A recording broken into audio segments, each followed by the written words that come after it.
កំបាំងនៅក្នុងវាំងរបស់ស្ដេចខ្មែរប្រែសម្រួលដោយច័ន្ទបុផលចង់ដឹងអត្ថន័យនៃរឿងអាសារវឌ្ឍអាចកំបាំងស្ដេចវាំងស្រុកខ្មែរមានន័យនឹងខ្លឹមសារយ៉ាងណានោះបាទរីករាយស្ដាប់ជាមួយនឹងខ្ញុំបាទទាំងអស់គ្នាដូចទៅបាទរឿងអាសារមណីនិពន្ធទៅដោយជនជាតិបារាំងឈ្មោះថា Roland Media ចាំងវិចិត្រករប្រចាំប្រទេសកម្ពុជាកាលចំនួនប្រទេសយើងស្ថិតនៅក្រោមអាណាព្យាបាលបារាំងនៅឡើយដោយដាក់ចំណងជើងថាសារមណីបាទ Danger ខ្មែរបោះពុំនៅក្នុងឆ្នាំ1919បាទរឡង់មីសៀក៏ធ្លាប់រស់នៅក្នុងប្រទេសយើងអស់រយៈពេលដ៏យូរធ្លាប់ចេញចូលវាំងស្ដេចខ្មែរជាញឹកញាប់ទើបអាចស្គាល់ដឹងនឹងជីវភាពស្ដេចបានជាក់លាក់យ៉ាងល្អយ៉ាងនេះសតឯដំណើររឿងសុទ្ធសឹងតែជារឿងពិតរហូតដល់តួអង្គក្នុងរឿងគឺសុទ្ធតែមនុស្សដែលធ្លាប់បានរស់នៅក្នុងអាកាលចំនួននោះមែនការផ្សាយរបស់ទស្សនាវដ្តីអង្គរវត្តបោះពុំផ្សាយដោយបណ្ណាគារអង្គរតម្កល់ទុកនៅក្នុងបណ្ណាល័យជាតិបារាំងក្រុងប៉ារីសនិងនៅបណ្ណាល័យខ្មែរក្រុងភ្នំពេញចង់ដឹងខ្លឹមសារនៃរឿងសារមណីយ៉ាងណានោះបាទរីករាយស្ដាប់ជាមួយនឹងខ្ញុំបានទាំងអស់គ្នាដូចទៅបាទរឿងសារមណីកងពីរអន្លូងលន់លឺឡើងដោយមានស្នូ3អន្លូងទៀតលឺខ្លាំងជាងមុនបន្តិចបន្លឺតាមក្រោយស្ងាត់មួយរយៈហើយបន្ទាប់មកសំឡេងពិនពីតដ៏សែនអន្លង់អន្លោចប្រៀបបាននឹងសំឡេងទឹករសាត់ចេញពីរាជវាំងចតុមុខមកបបោអង្អែលសង្កាត់កំពង់ផែទាំងមូលឲ្យដេកលងលក់ស្ងាត់ជើងកណ្ដាលរាត្រីភ្លឺត្រចះត្រចង់សារមណីអង្គុយនៅលើគ្រែនាងនួនកំពុងតែចាក់ជួអាវយ៉ាងស្ងៀមស្ងាត់ក្បែរចង្កៀងប្រេងកាតនាងងើបមុខឡើងត្រចៀកប្រុងនឹងស្ដាប់ទឹកមុខញញឹមហើយនាងទម្លាក់ដៃទាំងពីរដែលកាន់ប្រដាប់ចាក់នោះទៅលើជង្គង់នៅពេលដែលឮសំឡេងភ្លេងពិនពីតអនុស្សាវរីយ៍នៃរឿងពីអតីតកាលទាំងប៉ុន្មានក៏លេចឡើងយ៉ាងច្បាស់នៅចំពោះមុខនាងញ៉ាំងឲ្យចិត្តនាងឲ្យប្រែជាស្រពប់ស្រពោនភ្លាមមួយរំពេចនាងពោលឡើងដោយសំឡេងញ័រពួកល្ខោនមកប្រជុំគ្នានៅលើឆាកហើយខ្ញុំស្រណោះកាលដែលខ្ញុំនៅរំណាស់កំឡោះក៏ដូចជាភ្ញាក់បន្តិចដែរនៅពេលដែលតន្ត្រីចាប់ប្រគំឡើងគេដាក់ស្លាបកាចុះគេសៀវភៅដាក់នៅលើតុដែលជាទីកន្លែងធ្វើការនិងជាកន្លែងនៃពន្លឺក្តីសង្ឃឹមតែមួយគត់របស់គេចេញពីមុខបន្តិចហើយក៏ចោលក្រសែភ្នែករំលងក្បាលភរិយាបាញ់ឆ្ពោះទៅរករូបថតព្យួរជាប់នៅជញ្ជាំងស្លឹកដែលជារូបសារមណីកាលនាងទើបតែមានវ័យ19ឆ្នាំនៅឡើយស្លៀកពាក់ជាអ្នករបាំល្ខោនលួងពាក់មកុដមាសស្អាតប្រំប្រៃដូចទេពអប្សរនៅក្នុងរឿងព្រេងនិទានឥឡូវ4ឆ្នាំកន្លងផុតមកហើយចាប់តាំងតែពីពេលដែលសារមណីចាក់ចេញពីវាំងមកបន្ទុកជាស្ត្រីមេផ្ទះបានធ្វើឲ្យនាងរឹតតែប្រែប្រួលប្លែកពីមុនស្ទើរតែទាំងអស់កំឡោះនឹងសារមណីគូភរិយាវ័យក្មេងនេះបានមកសង់ផ្ទះនៅជិតវាំងលួងនៅក្នុងសង្កាត់កំពង់ផែដែលជាគេដំណើរដ៏មានតម្លៃ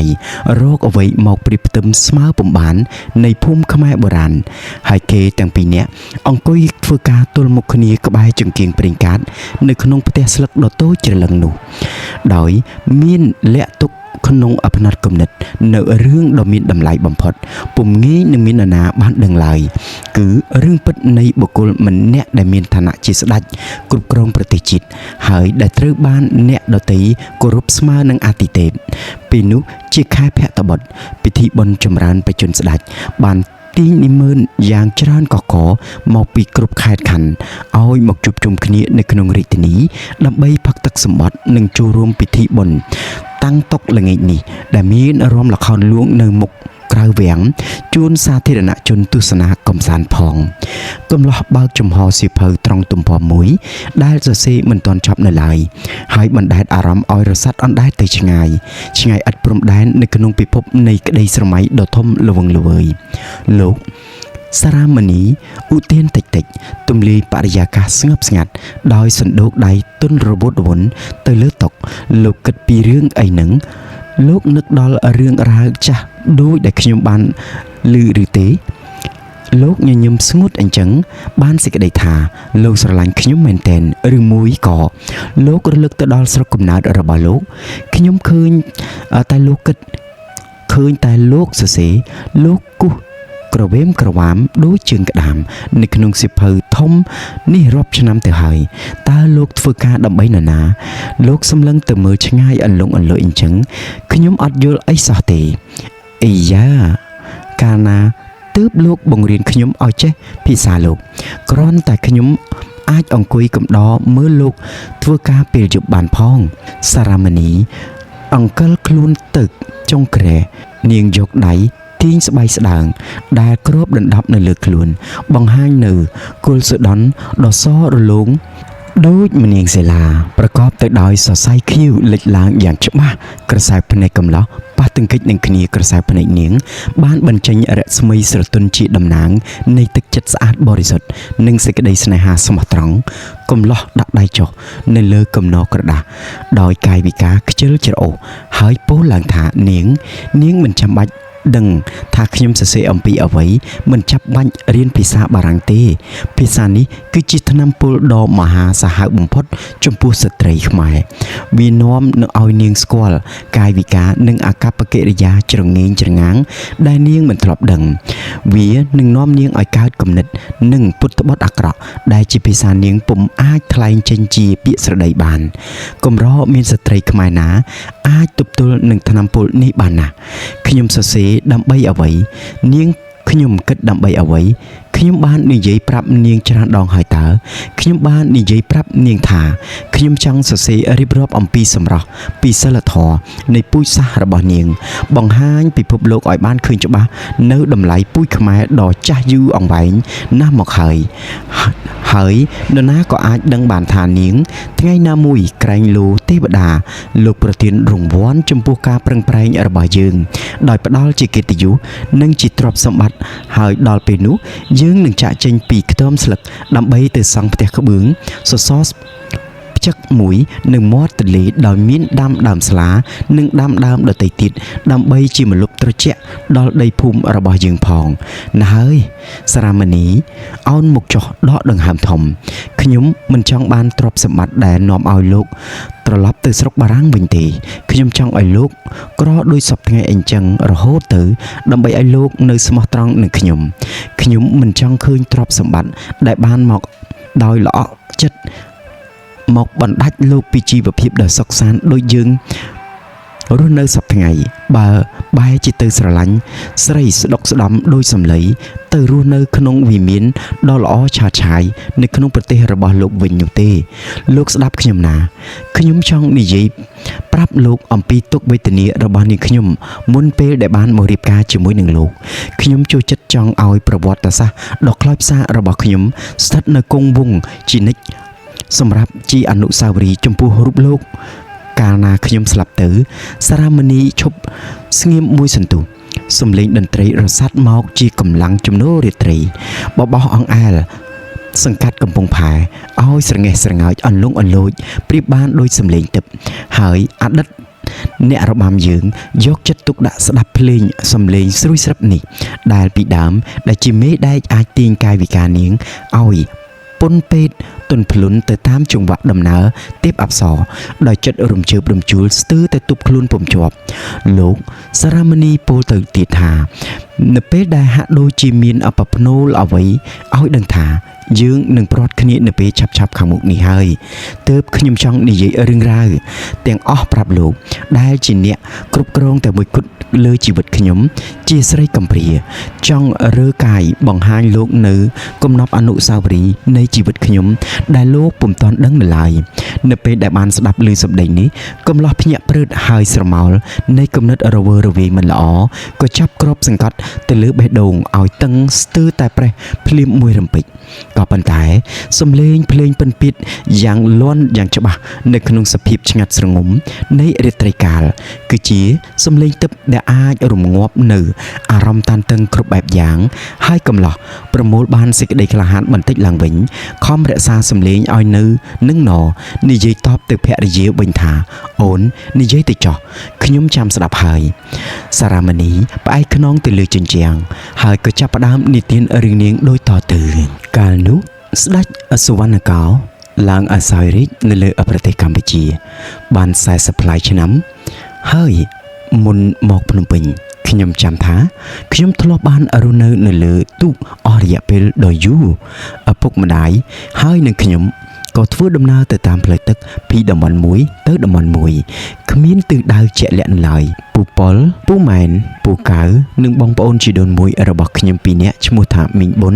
និងមីងហ៊ុននិងម្ដាយវាឈ្មោះថាមីងអូចឧស្សាហ៍រួមដំណើរជាមួយយើងណាស់ជួនកាលជិះទូកតែមួយជាមួយនឹងយើងទាំងអស់គ្នាហើយជួនកាលជិះនៅលើទូកផ្សេងគ្នាទៀតកាលនោះខ្ញុំនៅតូចពេកពុំអាចចាំរឿងរ៉ាវអសពគ្រប់ទាំងអស់នោះទេខ្ញុំប្រហែលជាមានអាយុ7ឆ្នាំដំណើរគ្នាទៅនឹងប្អូនជីដូនមួយរបស់ខ្ញុំឈ្មោះថាប៊ុននោះហើយមើលទៅ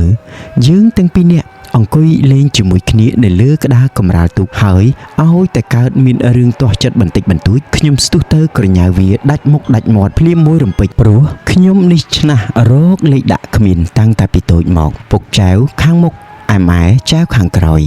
យើងធ្វើដំណើរលក់ដូរផ្លែឈើស្រស់និងថ្នាំជក់នៅតាមបណ្ដាមាត់ទន្លេហើយយើងទិញមកនៅវិញនៅអង្គរត្រីងៀតសម្រាប់ទុកជាស្បៀងបរិភោគពីមួយឆ្នាំទៅមួយឆ្នាំដីច្រាំងនៅភូមិព្រែកថ្មីរបស់យើងបាក់ធ្លាក់ស្រុតចុះទៅបាតទន្លេផាំងដើមស្វាយដែលខ្ញុំបានដាំរាល់ដៃនិងផ្ទះដែលខ្ញុំធ្លាប់រស់នៅជួបជុំគ្រួសារទាំងអស់គ្នាក៏វិនាសសាបសូន្យអស់ទៅសល់តែអនុស្សាវរីយ៍ដ៏មានតម្លៃកាត់ថ្លៃមិនបានដែលស្ថិតនៅជាប់នៅក្នុងអារម្មណ៍ខ្ញុំរហូតទល់នឹងថ្ងៃស្លាប់នៅលើផ្ទៃដីដែលជីតារបស់ខ្ញុំបោះច្រាសសម្អាតរាល់ថ្ងៃខ្ញុំលួសមេឈើតូចៗមកសង់លេងធ្វើរោងរបាំសម្រាប់លេងជាមួយនឹងពូម៉ាក់ពីព្រោះនេះជាល្បែងដែលខ្ញុំចូលចិត្តជាងគេក្មេងស្រីខ្លះឯទៀតចូលចិត្តលេងធ្វើការប្តីប្រពន្ធលេងបិទពួនឬកាច់ធៀងជែកមកធ្វើជាសេះរត់រំផាយហើយដីទ្រលោមមានតែខ្ញុំម្នាក់ឯងគត់ដែលស្រឡាញ់របាំចូលចិត្តឲ្យមីងខ្ញុំផាត់ម្សៅឲ្យហើយរាំឲ្យពុកម៉ែខ្ញុំមើលពុកម៉ែខ្ញុំសម្លឹងមើលខ្ញុំហើយនិយាយថាចាំពុកយកកូនឯងទៅឲ្យហាត់រៀនរបាំនៅក្នុងវាំងក្រែងលោបានធ្វើលោកខុននឹងគេឮពុកនិយាយអញ្ចឹងពុកម៉ែនិយាយចំអកថាគាត់ទុកឲ្យកូនស្រីគាត់នៅធ្វើការផ្ទះគ្រាន់នឹងបានបំរើទឹកក្តៅទឹកត្រជាក់នៅពេលដែលគាត់ចាស់ជរាប៉ុន្តែពុកបែរជាស្ដីឲ្យពូម៉ែនថាមនុស្សអាត្មានិយមហើយថែមទាំងទីទុកថាថ្ងៃណាមួយកូនគាត់នឹងក្លាយទៅជាអ្នកបំរើខ្ញុំជាមិនខានតទៅថ្ងៃក្រោយរឿងនេះមានដំណើរសឹងតែដូចពាក្យទំនាយពុកទាំងអស់ក្រោយបន្តិចមកយើងក៏ចាក់ចេញពីព្រែកថ្មីដើម្បីចេញទៅលក់ដូរអីវ៉ាន់ជាថ្មីម្ដងទៀតនៅម្ដុំទន្លេសាបទូកយើងមានដឹកចេកដឹកពោតហើយក៏ជូតសណ្ដោងនិងកប៉ាល់ចិនក៏ធ្វើដំណើរឆ្ពោះទៅខេត្តកំពង់ឆ្នាំងនិងកំពង់ផែកំពង់ឆ្នាំងនោះយើងយកចេកពោតដូរជាមួយនឹងឆ្នាំងដីដែលពុកគិតថានឹងយកមកលក់បន្តទៀតបានចំណេញច្រើនណាស់នៅពេលដែលត្រឡប់មកវិញខ្យល់រំភើយបក់បោកឥតឈប់ឈរហើយនៅនឹងកន្លែងខ្លះនៃផ្ទៃទន្លេរីកធំទូលាយដូចដៃសមុទ្រនោះរលកធំក៏ចាប់ផ្ដើមបោករុញច្រានទូកទាំងឡាយឲ្យរេចុះរេឡើងប៉ះទង្គិចគ្នាពេញទន្លេទូកយើងក៏រសាត់ទៅប៉ះនឹងទូកបុកឆាយដឹកទំនិញមួយដែរប៉ុន្តែសំណាងល្អបានម្ចាស់ទូកធំនោះហៅយើងឲ្យឡើងជិះជាមួយគាត់ទម្រាំស្ងប់ខ្យល់ម្ចាស់ទូកក៏ជាអ្នកជំនួយខ្មែរឈ្មោះថាដង្ខៅរកស៊ីជួញឈើដឹកទៅតាមក្បួនទៅពីស្រុកបរិបូរនិងលង្វែកទៅលក់ប៉ុន្តែមានផ្ទះសម្បែងនៅគៀនស្វាយឯណោះទេគាត់មានកូនប្រុសជំទង់មួយទើបនឹងបំបួសនេនដើម្បីសងគុណឪពុកម្ដាយដង្ខៅរស់អួតសរសើរពីកូនប្រុសតែមួយគត់របស់គាត់ខ្លាំងណាស់ហើយគាត់ក៏បានទាំងនិយាយស្ទើរតែលេងស្ទើរមែនស្ទើរតែចង់ធ្វើដន្លងជាមួយនឹងឪពុកខ្ញុំទៀតផងមកដល់ភ្នំពេញទូកបែកខ្ញែកគ្នាអស់យើងក៏លាដង្ខៅរស់បត់ក្បាលទូកបត់ត្រង់កំពង់វត្តស្វាយពពែដើម្បីចូលលេងផ្ទះឪពុកធំខ្ញុំម្នាក់ឈ្មោះអ៊ំដែលជានិមឺនធំនៅក្នុងវាំងដែលមានងារជាអគ្គមហាសេនាពុកប្រាប់ឲ្យម៉ែនិងខ្ញុំនៅចាំក្នុងទូកគាត់ឡើងតែម្នាក់ឯងមានយួរកន្ត្រកដាក់ផ្លែឈើពេញទៅដោយទៅជាមួយផងសម្រាប់ជីបញ្ញាប៉ុន្តែខ្ញុំមានគំនិតខូចលួចរត់ទៅតាមពីក្រោយគាត់ជាប់រហូតមិនឲ្យគាត់ដឹងខ្លួនឡើយផ្ទះលោកអគ្គមហាសេនា ស្ថិតនៅមិនឆ្ងាយប៉ុន្មានពីមាត់ទន្លេមានរបងថ្មព័ទ្ធជុំវិញនិងសួនច្បារនៅពីមុខផងតែនោះធ្វើអំពីឈើមានរានហាលមានតសំយ៉ាបចេញជារាងតូចៗជាច្រើនទៀតនិងជាប់រោងធំមួយជាបន្ទប់ពិសេសសម្រាប់ក្រុមល្ខោនរបស់គាត់រំបន្ទាប់ពីក្រុមល្ខោនលួងមានតែក្រុមល្ខោនលោកអគ្គមហាសេនានេះហើយដែលល្បីល្បាញជាងគេនៅក្នុងស្រុកខ្មែរពុកដើរឡើងជណ្ដើរកាត់រៀនហាលវិលទៅអង្គុយចាំត្រង់មាត់ទ្វារបន្ទប់ទទួលភ្ញៀវខ្ញុំអង្គុយចុះពីក្រោយខ្នងគាត់ប៉ុន្តែពុកនៅតែមិនដឹងថាខ្ញុំមកតាមគាត់ដដែលលោកអគ្គមហាសេនាអង្គុយនៅលើកៅអីលាបពណ៌មាសដែលមានសាច់ញៀតមកពឹងពាក់ពីបនជាមួយវងធំអង្គុយបាត់ជើងនៅកន្ទេលត្រៀបត្រាពីក្រោយខ្នង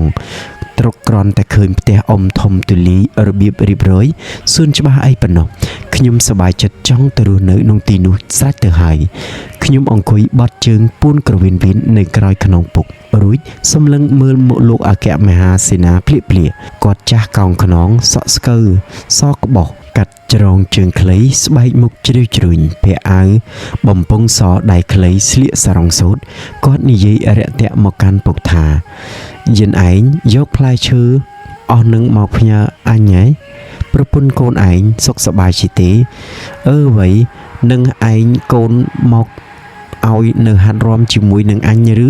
ប្របាទម្ចាស់កូនខ្ញុំនៅចាំនៅក្នុងទូកឯណោះខ្ញុំមកពីលក់អីវ៉ាន់ត្រឡប់ទៅព្រែកថ្មីវិញគ្រាន់តែឈៀងចូលមកលេងនឹងប្រគុណម្ចាស់មួយផ្លែតតែប៉ុណ្្នឹងទេមិនអញ្ចឹងកូនឯងវានៅក្រៅខ្នងឯណោះឯងមើលទៅមើលនិយាយចំខ្លាំងព្រមទាំងផ្ទុះសំណើចកាច់កកុងសារ៉ងឪពុកបែរក្រោយខ្នងឃើញខ្ញុំអង្គុយច្រងុកស្រាប់តែបើកភ្នែកធំសម្លក់ថ្មឥតចេញស្ដី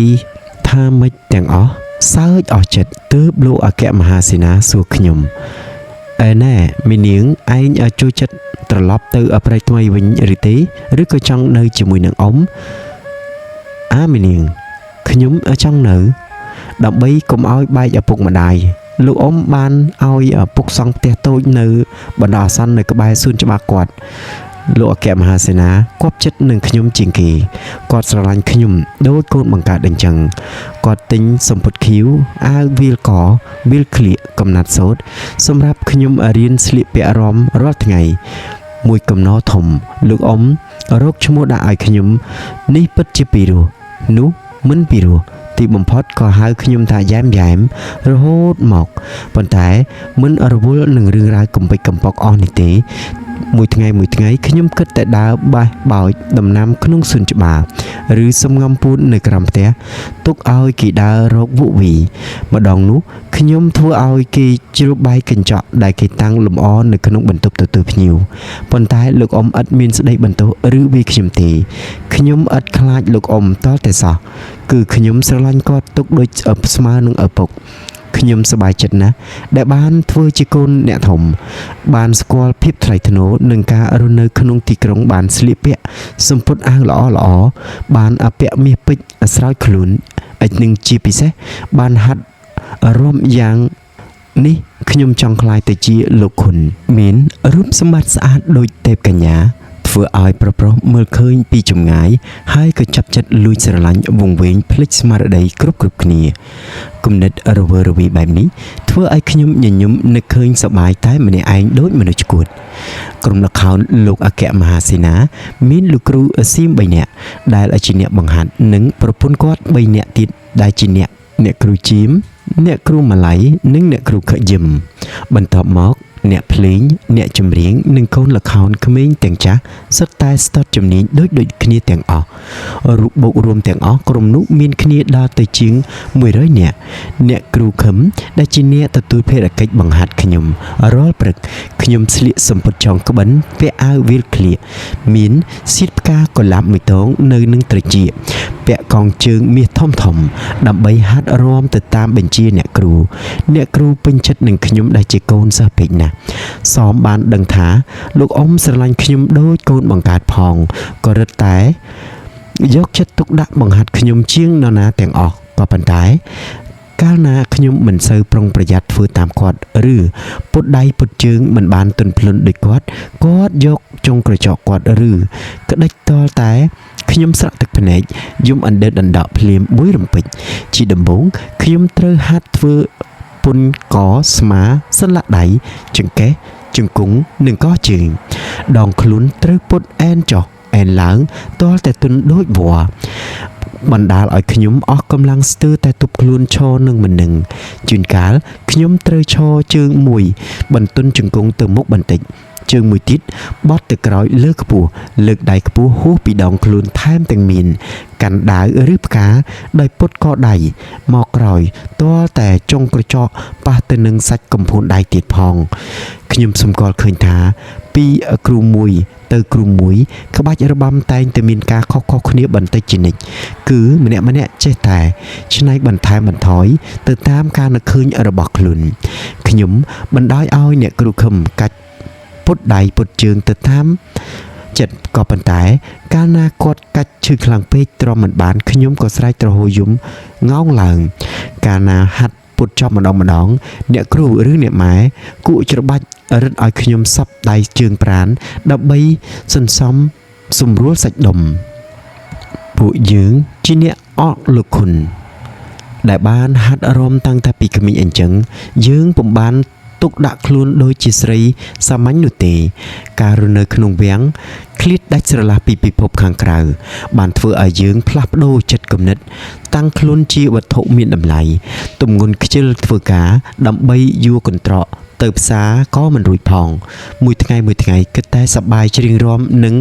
សំអិតសំអាងតែងខ្លួនតែប៉ុណ្ណោះប៉ុន្មានអាទិត្យសោះខ្ញុំអាចរៀនចប់ក្បាច់ឆាបបញ្ចុះនិងអាចចូលរាំជាមួយនឹងភ្លេងត្រូវឥតខ្ចោះអ្នកគ្រូសៀមញញឹមបិទមាត់មិនចិត្តដើរអួតសរសើរខ្ញុំប្រាប់គេប្រាប់ឯងគ្រប់គ្នាមកដល់អាយុ8ឆ្នាំខ្ញុំហាត់ដើរតួបាន2គឺ1តួឆ្មានិងមួយទៀតធ្វើតួជាស្ដេចងោះពាក់មុខអាក្រក់ក្រវីគួរឲ្យខ្លាចខ្ញុំអាចក្រវីដំបងវិលខ្ញាល់ដូចកង្ហាល់យ៉ាងស្ទាត់ជំនាញពុំដែលរបូតចេញពីដៃម្ដងណាឡើយល្ងាចមួយនោះលោកអគ្គមហាសេនាអនុញ្ញាតឲ្យអ្នកភូមិចូលមើលរបាំដល់ក្នុងបរិវេណផ្ទះរបស់គាត់ជាសាធារណៈមនុស្សជាច្រើនកកប្រជ្រៀកគ្នាពេញសួនច្បារហៀទៅដល់ខាងក្រៅលបងពុកម៉ែខ្ញុំក៏បាននាំយាយកែមពីព្រៃថ្មីឲ្យមកមើលខ្ញុំរាំនឹងគេដែរលើពីនោះទៅទៀតលោកអ៊ំបានអញ្ជើញអ្នករាំរបាំក្នុងវាំងឲ្យមកមើលក្រុមល្ខោនគាត់រាំទៀតផងគេទាំងអស់គ្នារេក្រសែភ្នែកតាមសម្លឹងមើលខ្ញុំគ្រប់កាយវិការព្រមទាំងជញ្ជក់មាត់សរសើរគ្រប់គ្នានេះជាជោគជ័យលើកទី1របស់ខ្ញុំចាប់តាំងពីពេលនោះមកលោកអ៊ំរិតតែស្រឡាញ់ខ្ញុំលើដើមទៅណាមួយជំហានក៏យកខ្ញុំទៅតាមជាប់ជានិច្ចហើយគាត់ហាមថាតទៅថ្ងៃក្រោយមិនឲ្យខ្ញុំទៅណាចោលគាត់ជាដាច់ខាតគាត់ឧស្សាហ៍នាំខ្ញុំទៅលេងនឹងសម្ដេចឧបរាជដែលគង់នៅវាំងខាងជើងជារឿយហើយគាត់និយាយប្រាប់ខ្ញុំថាសប្តាហ៍ថ្ងៃសម្ដេចឧបរាជចង់សោយរាជខ្លាំងណាស់ថ្ងៃមួយពុកម៉ែនិងខ្ញុំនាំគ្នាមកសំណាក់លេងនៅអប្រិយថ្មីបាន2-3ថ្ងៃទើបនាំគ្នាត្រឡប់ដោយមានបេះផ្លែស្វាយល្អដាក់ឡើងកន្លះទុកសម្រាប់យកមកផ្ញើលោកអ៊ំប៉ុន្តែមកដល់ត្រឹមភ្នំពេញមាននរណាម្នាក់ស្រែកហៅពុកឲ្យឈប់ហើយប្រាប់ថាលោកអគ្គមហាសេនាស្លាប់ទៅហើយមរណភាពនៃលោកអគ្គមហាសេនាប្រៀបបានទៅនឹងការរំលាយនៃបង្គោលដែលជាទីពឹងពុំអ្នកអាស្រ័យដ៏កក់ក្ដៅសម្រាប់គ្រួសារខ្ញុំយ៉ាងនោះដែរច្រើនខែកន្លងទៅយើងក៏ចាក់ចេញពីផ្ទះនៅក្បែរវត្តស្វាយពពែមកទិញផ្ទះស្លឹកតូចមួយនៅម្ដុំកំពង់ផែវិញរាល់ល្ងាចរាល់ថ្ងៃពុកបោសសម្អាតតុបតែងផ្ទះនិងដីភូមិមិនឲ្យខ្ញុំខ្មាស់គេកូនអ្នកចិត្តខាងដែលគេមានសុទ្ធតែផ្ទះក្បឿងសសរផ្ចឹកនៅនោះទេដោយសារតែខ្មោចលោកអ៊ំបានផ្ដាំផ្ដែផ្ញើទុកនឹងគេពុកក៏បានចូលទៅនៅក្នុងវាំងហើយក៏ឆ្លៀតពេលទំនេរគាត់តែងតែជួយធ្វើការជូនអស់លោកនិមឺនក្នុងវាំងដែលជាហេតុនាំឲ្យគេឲ្យគាត់រក្សាប្រាក់បានច្រើនគួរសមបន្ថែមលើពីប្រាក់ខែបន្តិចបន្តួចនោះសម្រាប់យកមកផ្គត់ផ្គង់គ្រួសារខ្ញុំ មានអាយុមិនទាន់ទាំងគ្រប់10ឆ្នាំស្រួលបួលផងខ្ញុំមិនដឹងថាជីវភាពនៅក្នុងវាំងសប្បាយឬក៏លំបាកវេទនាយ៉ាងណានោះទេប៉ុន្តែខ្ញុំចេះតែចង់ទៅនៅក្នុងវាំងព្រោះខ្ញុំចង់ហឺហាស្លៀកពាក់សំពត់អាវរបាំតែប៉ុណ្ណោះខ្ញុំទៅជាធុញទ្រាន់លែងចង់រស់នៅក្នុងខ្ទមស្លឹកលែងចង់រស់នៅជាមួយនឹងឪពុកម្ដាយបើទោះបីជាផ្គត់ផ្គង់ឲ្យខ្ញុំសពគ្រប់មិនដែលខ្វះខាតយ៉ាងណាក៏ដោយបុននិងហ៊ុនឧស្សាហ៍មកពីព្រែកថ្មីមកលេងនឹងយើងខ្ញុំណាជួនកាលមកពី3អាទិត្យទើបត្រឡប់ទៅផ្ទះវិញក៏មានពូប៉ុលនិងពូម៉ែនដែលជាអ្នកបញ្ជិះទូកនាំវាទៅមកព្រមទាំងនាំដំណឹងផ្សេងពីស្រុកមកប្រាប់ពុកម៉ែផងប៉ុន្តែពុកមិនចូលចិត្តឲ្យពូប៉ុលនិងពូម៉ែននៅយូរទេព្រោះណាមួយផ្ទះក៏ចង្អៀតណាមួយពុកក៏ស្អប់គាត់ត្រង់ឲ្យជួយចិត្តស្លៀកពាក់ខោចែវច្រឡោកច្រឡំឲ្យតែពុកមិននៅគាត់យកខោអាវពុកព្យួរនៅនឹងស្នែងកដានយកមកពាក់ដើរផ្សារមួយរំពេចចំណែកឯម៉ែវិញគាត់ស្រឡាញ់បងប្អូនជាងប្តីទៅទៀតសុកចិត្តលក់បញ្ចាំរបស់ទ្របឯងយកលុយឲ្យគេខ្ចីហើយអ្នកខ្ចីនោះគឺខ្ចីរហូតមិនដែលឃើញសងវិញឡើយពេលថ្ងៃទំនេរមិនដឹងធ្វើអ្វីខ្ញុំជួយដាំបាយម៉ែខ្ញុំងូតទឹកដោះសាប៊ូលាយរមៀតមួយថ្ងៃ10-20 ដងទាល់តែពុករកលុយទិញសាប៊ូឲ្យសឹងតែមិនទាន់មនុស្សដើរទៅតាមផ្លូវកំពង់ផែតែងតែត្រូវខ្ញុំចំអកលក់លុយឲ្យឬជួនកាលខ្ញុំហ៊ានទៅដល់អាជេច្រាស់ឆ្អេះគេទៀតផងម្ល៉េះហើយនរណាក៏ខ្លាចរអាស្អប់ខ្ញុំដែរគេចាត់ទុកខ្ញុំដូចជាខ្មោចបិសាចនៅក្នុងភូមិអញ្ចឹងមានរឿងរ៉ាវខ្លះនៅក្នុងជីវិតដែលគេពុំអាចបំផ្លាញបានឡើយ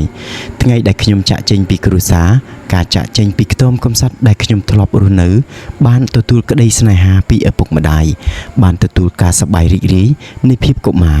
ថ្ងៃនោះផ្ដិតជាប់ច្បាស់ក្រឡែតនៅក្នុងអារម្មណ៍ខ្ញុំវាហាក់ដូចជារឿងនៅថ្មីដល់ឡើយម៉ែបានទៅពឹងនាវ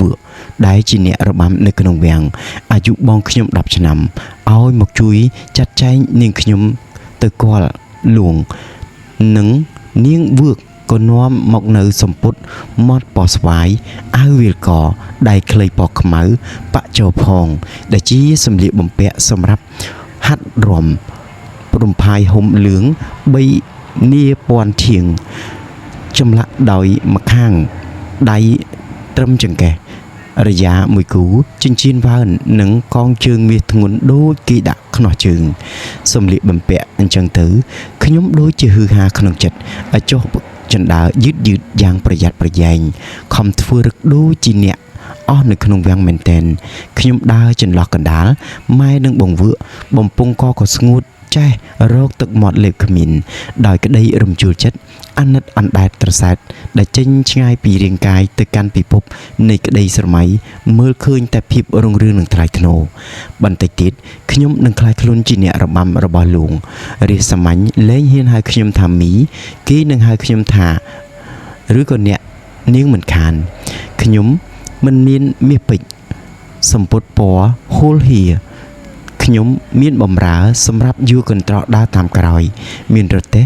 មានដំរីមានទូលបិទដំបូកសម្រាប់ជិះដើរលេងកម្សាន្តមានអ្វីទាំងអស់សម្រាប់បំពេញសេចក្តីត្រូវការ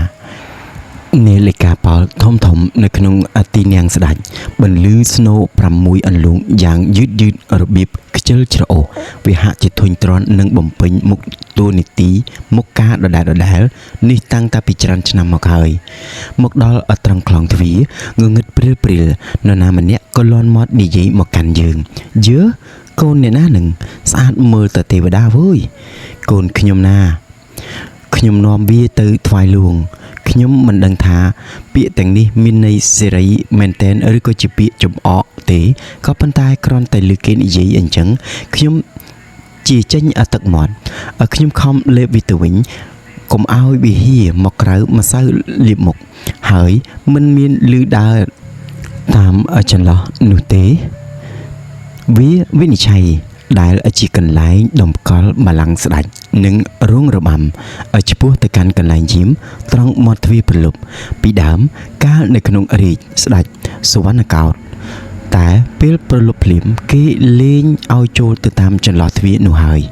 ប៉ុន្តែសប្តាហ៍ថ្ងៃនេះទាល់តែបាញ់កំភ្លើងម៉ោង8យប់ទើបគេលេងឲ្យចេញចូលហើយគេមិនសូវតឹងតែងប្រយ័ត្នណាស់ដែរក្រុមវាំងចាស់ៗដែលនៅយាមទ្វារនាំគ្នាស្ទុះងើបឡើងនៅពេលដែលឃើញយើងទៅដល់ហើយបន្ទន់ខ្លួនទ្រន់គោរពម៉ែក៏ដោយគាត់ឃើញដើរជាមួយនឹងបងវឿដែលជាកូនស្ដេចល្ខោនខុនព្រះញាតិគេប្រញាប់ទៅបើកទ្វារឲ្យយើងចូលដោយឥតហ៊ានសួរឲ្យនាំអ្វីឡើយខ្ញុំចុះចន្ទាថ្មពី3កាំហើយក៏ឈប់មីងមាំងភ្នែកសម្លឹងមើលទៅផ្លូវហើយស្ងាត់ជ្រងំក្រាលថ្មយ៉ាងស្អាតអមសងខាងទៅដោយរបងដែកសួនច្បារអាងទឹកនិងដើមឈើល្អត្រកាលផ្លែកភ្នែកគួរឲ្យចង់គយគន់ស្ត្រីចាស់កោងខ្នងម្នាក់បោះជំហានយឺតតម្រង់ទៅរកទ្វារចេញមានអ្នកបម្រើមួយវងកាន់អថាសដាក់ចង្ហាន់យកទៅប្រគេនព្រះសង្ឃនៅឯវត្តព្រះកែវទៅដើរទៅតាមហោហែពីក្រោយបងវឹកកេះម៉ែខ្សឹបប្រាប់ថាស្ត្រីចាស់ដើរមុខនោះគេគឺជាស្ដេចហើយម៉ែក៏លើកដៃសំពះយ៉ាងគួរសមក្រៃលែងឆ្ងាយពីនេះបន្តិចទៀតនៅខាងមុខផ្លូវដើមកគីធំធំដុះទម្រាបគ្នាជាជួរមើលទៅក្រៅឃើញសុទ្ធតែសុបទ្រុបគ្របលើវាំងទាំងមូលអស់អ្នកអស់នាងឬអ្នករបាំឥតពាក់អាវទេមានតែស្បែកស្ដើងដណ្ដប់ខ្លួនដើរលេងប្រសេកប្រសាចពេញសួនច្បារឯខ្លះទៀតប្រជុំគ្នាជាក្រុមជក់បារីជជែកគ្នាឯប្រម៉ែនិងខ្លះទៀតដើរទៅដើរមកញាប់ដៃញាប់ជើងទំនងជាមានការអ្វីសំខាន់ហើយមើលទៅដំណាក់ឈើមួយសង់ទាបនៅនឹងដីប្រកបទៅដោយរានហាលព័ទ្ធជុំវិញក៏ស្ថិតនៅជិតដំណាក់លួងដូចមហាមន្ទីរដែរគឺស្ថិតនៅត្រង់កែងផ្លូវធំនិងក្រាលថ្មមួយទៀតកន្លែងនោះពិតជាកន្លែងសំខាន់ជាងគេនៅក្នុងវាំងព្រោះមនុស្សមានមកជុំគ្នាអ៊ូអរសោតឯដំណាក់នាជាច្រើនទៀតក៏សុទ្ធតែសង់នៅក្បែរនោះដែរក្រុមវាំងដើរក្រឡឹងជុំវិញដំណាក់លួងដៃកាន់ឈើច្រត់ប្រាក់ជួនកាលរត់ឆ្វេងឆ្វាយទៅនោះបន្តិចទៅនេះបន្តិចដើម្បីបញ្ជូនបន្តទៅកន្លែងផ្សេងទៀតនៅពាក្យបញ្ជារបស់ស្ត្រីក្មេងៗអង្គុយរដូករណែលនៅត្រង់មាត់ទ្វារបន្ទប់លួងនោះនាំយកមកប្រាប់នៅកន្លែងនេះគេនិយាយតៗគ្នាបញ្ចេញរឹកភ័យថ្លៃថ្នូរបែបប្លែកៗគួរឲ្យខ្ញុំនឹកខ្មាស់ខ្លួនឯងណាស់ដែលមានរឹកពីជាអ្នកស្រែសុទ្ធសាធមិនអីទេខ្ញុំនឹងខំរៀនឲ្យទាល់តែចេះរបៀបថ្លៃថ្នូរដូចគេមិនខានឆ្ងាយបន្តិចទៅទៀតនៅពីក្រោយប្រាសាទបាញ់យងខ្ញុំឃើញផ្ទះឈើធំអសង់យ៉ាងខ្ញៀខ្ញាបំផុតទុកសម្រាប់ឲ្យពួកកូនល្ខោនរបស់ខុនព្រះញាតិសំណាក់នៅគ្រាន់តែឃើញនៅចិត្តនោះមានដើមស្វាយដើមល្មុតខ្ញុំក៏លួចញញឹមក្នុងពោះក្របួចមាត់ទុករួចជាស្រេចទៅហើយក្រឡេកទៅខាងណាក៏មានតែបារបុប្ផារិចស្គូស្គីឃើញតែម្លប់ត្រជាក់នៃដើមរុក្ខជាតិធំឃើញតែក្បាលម៉ាស៊ីនទឹកដែលអាគេបញ្ចេញមកនៅទឹកថ្លាយងដូចកញ្ចក់ឃើញតែភ្លៅធ្លាស្អាតរលីងថេងគ្មានសម្រាមមួយតងផ្ទុយស្រឡះពីវាលចំការដែលខ្ញុំធ្លាប់តែរត់លេងរាល់ថ្ងៃគេនាំយើងទៅចូលក្នុងដំណាក់ខុនព្រះនិតិញាតិដែលមានឋានៈជាចាងវាងទី2នៃក្រុមល្ខោនលួងដំណាក់ខុនធ្វើអំពីឈើប្រក់ក្បឿងហើយទូលាយណាស់ខុនចាស់ជ្រួលបន្តិចទៅហើយបើសន្និដ្ឋានទៅការដែលអ្នកផងអោនលំទោនគោរពគាត់គ្រប់គ្នានោះឃើញថាខុនព្រះញាតិជាមនុស្សដែលមានមុខមានមាត់សម្បំណាស់យើងសំពះសួរខុនរួចថយដើរខុនទៅអង្គុយលើកន្ទេលឆ្ងាយពីកន្លែងខុន អ្នកបំរើយកកន្ថោស្ដោះទឹកមាត់និងហឹបស្លាដ៏មានតម្លៃមកដាក់ជូនចៅហ្វាយហើយថយទៅវិញសុទ្ធតែប្រើអាកប្បកិរិយាត្រន់បែបដូចគ្នាទាំងអស់ខ្ញុំរវល់តែជក់ភ្នែកគយគន់មើលរបៀបរៀបចំក្នុងផ្ទះពុំបានស្ដាប់ម៉ែនិយាយថាអ្វីខ្លះជាមួយនឹងខុនទេគេយកជើងពៀនមាស3ដាក់បាច់ផ្កានិងកម្រងផ្កាមកឲ្យខ្ញុំហើយទាញដៃខ្ញុំចេញទៅក្រៅនិយាយពន្យល់ថាកាលណាគេកេះឲ្យសញ្ញាខ្ញុំត្រូវយកដង្វាយនេះទៅដាក់ក្បែរព្រះបាទលួងដោយលុតជង្គង់ចុះ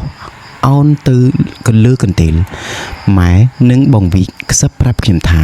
កាលណាលួងសួរខ្ញុំជាភាសាសៀមខ្ញុំត្រូវឆ្លើយព្រះពរម្ចាស់ខ្ញុំចេះតែនិយាយតែខ្មែរទេហើយគាត់ក៏ឲ្យខ្ញុំអង្គុយនៅលើកម្មចិន្តាទីមេខាឡា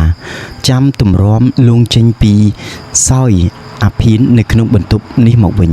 ខ្ញុំអង្គុយលុតជង្គង់ងាកមើលទៅក្រោយឥតឃើញម៉ែដូចជាភ័យស្រាលខ្លួនទំនងអស់សង្ឃឹមបន្តិចផងបងវឹកក្តិចផ្លូវខ្ញុំហើយខ្សឹបថាងើបឡើងមីនាងទៅថ្វាយបង្គំលួងភ្លាមទៅសភាពអ៊ូអររសិបរសឹបក៏កើតមានឡើងនៅក្នុងចំណោមនិមឺននិងស្រីៗដែលប្រមូលផ្ដុំគ្នាត្រៀបត្រានៅមុខទីនាងមេខលាអង្គុយបត់ជើងកាច់ចង្កេះវិក្រវេវមកដៃម្ខាងលើកសំពះអ្នកអង្គុយនៅកម្មចិន្តានិងនៅក្នុងបន្ទប់នោះក៏ធ្វើកាយវិការដូចគ្នាដែរលួងសុវណ្ណកោដ្ឋក៏យាងមកដល់មាត់ទ្វារបន្ទប់ដែលមានពន្លឺព្រិលហើយក្រសែភ្នែកមើលទៅលួងកូនចៅមួយទ្រុសលួងចាស់ចំណាស់ទៅហើយរៀងស្គមកំប្រឹងខ្នងខំបន្តិចទ្រពខ្លួនទៅលើឈើច្រត់ស្រោបមាសខ្លួនទេមានអាពានាផាហុំពាត់ឈៀងស្មាខាងឆ្វេងទម្លាក់ជាចុះមកចង្កេះខាងស្ដាំចង្កេះរាវស្ដួចស្លៀកសំពត់សូត្រសម្បុរស្រអាប់សក់កាត់ជ្រងខ្លីខ្ញុំខំមាត់ប្រមូលសេចក្តីក្លាហានងើបឈរឡើងហើយដើរទ្រុនទៅលុតជង្គង់ដាក់ជើងពៀនផ្កាក្បែរព្រះអង្គខ្ញុំហាក់ដូចជាដឹងថាលួងអោនមុខឈ្ងោកសម្លឹងខ្ញុំនៅពេលដែលព្រះអង្គនិយាយពាក្យអ្វីញ័រពី3ម៉ាត់រកតែខ្ញុំស្ដាប់មិនបានខ្ញុំក៏ឆ្លើយតបទៅវិញថាព្រះពរម្ចាស់ខ្ញុំម្ចាស់ចេះនិយាយតែភាសាខ្មែរទេហាវាកូនអ្នកណានឹងរួចវាចង់បានអីបងវឹកក៏ឆ្លើយជំនួសខ្ញុំភ្លាមដោយខ្លាចក្រែងខ្ញុំនិយាយមិនបានសមរម្យក្រាបទូលនាងនឹងកូនយាយយិនធ្វើទាហានលួងនិងនាងអែមនាងមកសុំចូលរំលខោននៅក្រមព្រះករុណាហាឲ្យវាចូលមកចិត្តបន្តិចមកអញមើលឲ្យច្បាស់បន្តិចងើបឈរឡើងលួងក៏ទាញសក់ខ្ញុំអូសឲ្យទៅឈរពីមុខកញ្ចក់ដែលអាចឲ្យខ្ញុំមើលឃើញរូបរាងលួងក្តាប់សក់បួងជ្រងរបស់ខ្ញុំជាប់លួងក៏សើចរលាក់ញ័រអស់ទាំងដងខ្លួនហើយក៏សួរខ្ញុំថាឯងស្រឡាញ់អញទេនាងស្រឡាញ់ព្រះអង្គណាស់ក្រាបទូលបងវឹកផទេតាមពិតខ្ញុំខ្លាចលួងស្ទើរតែរាកនោមទៅហើយខ្ញុំចង់តែឲ្យឆាកនេះឆាប់ចប់ស្រឡះទៅតែប៉ុណ្ណោះប៉ុន្តែខ្ញុំមិនហ៊ានបំរាស់ដែរបណ្ដោយឲ្យលួងផ្អៀងផ្អងមើលតាមចិត្តលោកបង្គាប់ថាណឲ្យគេយកប្រាក់4ណែនមកឲ្យក្មេងនេះហើយឲ្យគេចុះឈ្មោះវានៅក្នុងបញ្ជីល្ខោនរបស់ខុនផាន់ផងណែដាក់ឈ្មោះវាថាដកណាមយ៉ែមណាស្ត្រីម្នាក់ដែលជាអ្នកកាន់កូនសោហើយដែលក្រោយមកខ្ញុំដឹងថាមុំឡយគឺជាអ្នកគប់គួននឹងជាងគេប្រញាប់ទូលគាត់ភ្លាមក្រាបទូលឲ្យតែ3ណែនគ្រាន់ហើយពីព្រោះវានៅក្មេងណាស់ឃើញថាលួងនៅសៀមសំដែងការយល់ស្របគាត់ក៏ងើបដើរចេញទៅក្រៅមួយផ្លែតហើយក៏ត្រឡប់មកវិញព្រមទាំងពោលពាក្យមកកាន់ខ្ញុំថាអាយុប៉ុនឯងគេឲ្យតែ2ណែនទេប៉ុន្តែលួងគាត់ប្រតិនឹងឯងហើយបានជាប្រទាន13ណែនអញ្ចឹងម្ដេចក៏មិនលិតជង្គង់ថ្វាយបង្គំអរប្រគុណព្រះអង្គភ្លាមទៅបើទោះបីខ្ញុំត្រូវខាត1ណែនក៏ដោយ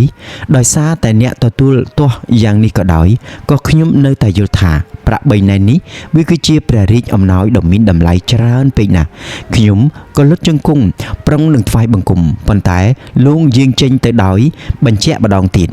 យកវាទៅឲ្យ នៅជាមួយនួនណាពីព្រោះគេធ្វើការមើងម៉ាត់ជាងញឹកនួនគឺជាឈ្មោះរបស់ខុនឋានល្ខោនក្រុមទី1ចំណែកឯញឹកគឺជាឈ្មោះរបស់ខុនប្រញៀតសម្ដីបង្ហាញឲ្យឃើញថាលួងមិនសូវទុកចិត្តទៅលើអ្នកដែលបានជួយជ្រោមជ្រែងខ្ញុំប៉ុន្មានទេបងវឹកទាញដៃខ្ញុំទៅក្រៅលួងលោមពន្យល់ថាកុំទៅនៅជាមួយនឹងខុនឋានអីនៅជាមួយនឹងខុនប្រញៀតនឹងហើយឯខ្ញុំភ្លេចថាគាត់គឺជាអ្នកនាំខ្ញុំមកថ្វាយលួងពួកល្ខោនក៏នាំគ្នាចោមរុំខ្ញុំដោយចិត្តច្រណែនឈ្នានេះចំណែកឯចាស់ថ្មិញក្រហប់វិញខំសរសើរខ្ញុំក្រែងបានមលូស្លាពួកម៉ាក់ស្រីរបស់ខ្ញុំឈ្មោះថាសុនមានផ្ទះនៅជិតគ្នាក្អែកកំពង់ផែវាចូលមកនៅវាំងមុនខ្ញុំ1ឆ្នាំវាសម្ដែងទឹកមុខមិនពេញចិត្តខ្លាំងណាស់ដែលឃើញលួងប្រទានលុយឲ្យខ្ញុំលើសវាមួយណែនម៉ែចេញមកពីកន្លៀតណាមកមុខញញឹមពព្រីស្រវាយកលុយទុករខេបរខប់នាំឲ្យខ្ញុំជម្រាបលាខុនប្រញៀតខុនក៏ផ្ដាំថាស្អែកព្រឹកឲ្យម៉ែនាំខ្ញុំមកម្ដងទៀតនៅពេលដែលម៉ែនិងខ្ញុំឆ្លងផុតខ្លោងទ្វារនៃកំពែងសីមាទីលានកំពង់ផែដ៏ធំទូលាយលេចឡើងនៅចំពោះមុខខ្ញុំកណ្ដាលផ្ទៃអន្តការនៃអេរីត្រីហាក់ដូចជាទម្ងន់អ្វីរបូតខ្សាកចេញពីទ្រូងបណ្ដាលឲ្យខ្ញុំប្រែជាស្រាលស្ងើកដូចជាជន់ខុសដីបន្តិចទៀតខ្ញុំនឹងឡើងឋានៈជាខុនខ្ញុំនឹងក្លាយទៅជាមនុស្សម្នាក់ផ្សេងទៀតពុំមែនដូចខ្ញុំសពថ្ងៃនោះទេលួងចិត្តទូលាយប្រទានប្រាក់ច្រើនម្លឹងមិនយូរមិនឆាប់ឪពុកម្ដាយខ្ញុំគង់នឹងបានខ្ពស់មុខខ្ពស់មាត់ពុកអាចនឹងមានលុយទិញខោអាវកត្រង់លាវប្រាក់ពាក់ដូចគេមិនខានសម្រាប់រូបខ្ញុំឥតត្រូវការចង់បានអ្វីទាំងអស់ខ្ញុំចង់បានតែម្យ៉ាងគឺថ្ងៃណាមួយខ្ញុំនឹងបានធ្វើជាតួឯកល្ខោនលួងរាំនៅចំពោះមុខទស្សនិកជនតែប៉ុណ្ណោះខ្ញុំស្រមៃឃើញអនាគតដ៏ភ្លឺស្វាងប្រកបទៅដោយកិត្តិយសនិងជោគជ័យហើយខ្ញុំភ្លេចអស់រលីងនៅរឿងរ៉ាវអតីតកាលដែលខ្ញុំថ្លែងតែជួបប្រទះរស់នៅឯព្រែកថ្មីនៅលើចុងសសរក្តងកើដងទង់ក្រហមបក់រវិចទៅតាមកម្លាំងវាយោវងក្អែកហើរត្រឡប់ទៅកាន់ទ្រនំវិញបញ្ចេញសំឡេងខោខាកត្រហឹងអឹងអាប់ស្អែកឡើងខ្ញុំក៏ចូលមកនៅជាមួយនឹងខុនប្រញៀតដែលខំខ្នះខ្នែងខ្លាំងណាស់ពុំមានឲ្យខុនផានដែលជាគូប្រជែងនឹងយកចំណេញនៅលើបង្ហាត់បង្រៀនខ្ញុំនោះទេខ្ញុំសាកសួរគេខ្លះលួចមើលគេខ្លះរហូតអាចចេះដឹងស្គាល់វិន័យនិងរបៀបរៀបរយនៅក្នុងវាំងបានយ៉ាងឆាប់រហ័សដូចជាខ្ញុំស្មានមិនខុសមែនសកម្មភាពអ៊ូអរជាងគេគឺនៅក្រោយត្រង់ប្រាសាទទាំង5ដែលបញ្ចេញផ្នែកខាងមុខដ៏ល្អឲ្យគេឃើញនោះផ្លូវតែមួយគត់ដែលនាំឆ្ពោះទៅទ្វារប្រលប់ដោយកាត់ទៅតាមចន្លោះទេវនិច្ឆ័យនិងរងរបាំនោះបន្តចូលមកក្នុងកាត់ទៅតាមចន្លោះប្រាសាទបាញ់យុងទីនាងតសិននិងមហាមន្ទីរដែលជាដំណាក់លួងគង់នៅរាល់ថ្ងៃហើយបន្តរហូតខាត់ខ្វែងគ្នាជាមួយនឹងផ្លូវធំមួយទៀតកន្លែងផ្លូវកែងនោះគឺជាទីសប្បាយអ៊ូអរជាងគេមនុស្សមកជួបជុំកកស្រីលក់នំចំណីនៅខាងក្នុងក៏អនុញ្ញាតឲ្យចូលមកលក់នៅក្នុងទីនោះបានដែរផ្លូវតូចជាច្រើនទៀតបន្តចេញចូលផ្លូវធំឆ្ពោះទៅផ្ទះព្រះអង្គម្ចាស់អស់អ្នកអស់នាងសាវលឹកសាវឡយដែលម្នាក់មានកិត្តិយសឬទ្រព្យសម្បត្តិតិចច្រើនទៅតាមអធនៈខ្លួនជាខុនជាមុំខុនផាន់ជាអ្នកគប់ចិត្តលួងជាងគេបាននៅក្នុងប្រាសាទមេខលាចំណែកឯខុនប្រញៀតព្រះចៅខ្ញុំនិងមុំស៊ុនគឺជាចាងវាងក្រុមល្ខោនទី2នោះនៅក្នុងបន្ទប់ថែវឯនោះទេខុនមុំអស់អ្នកនាងទាំងនេះម្នាក់មានខ្ញុំបំរើផ្ទាល់ខ្លួនមួយថែមទាំងដឹកជញ្ជូនឪពុកម្ដាយទាំងសាច់ញាតិ7សន្តានឲ្យមកដេកស៊ីលុយលួង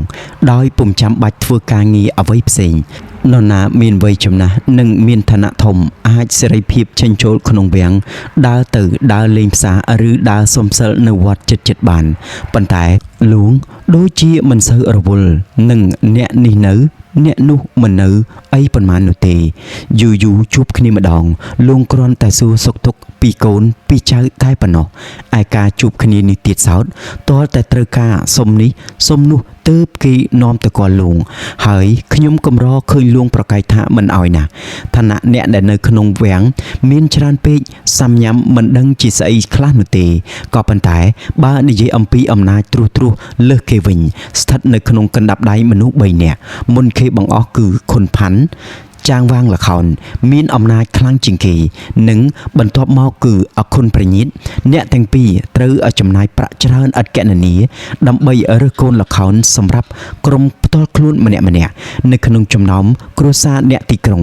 អ្នកដែលភាគច្រើនមានសិតតែខ្មែរនិងសៀមចំណែកឯក្រុមល្ខោនរបស់មុំសួនជាអ្នកគប់ចិត្តលួងជាទី3នោះវិញមិនសូវមានក្មេងស្រីកូនកាត់ចិនយួន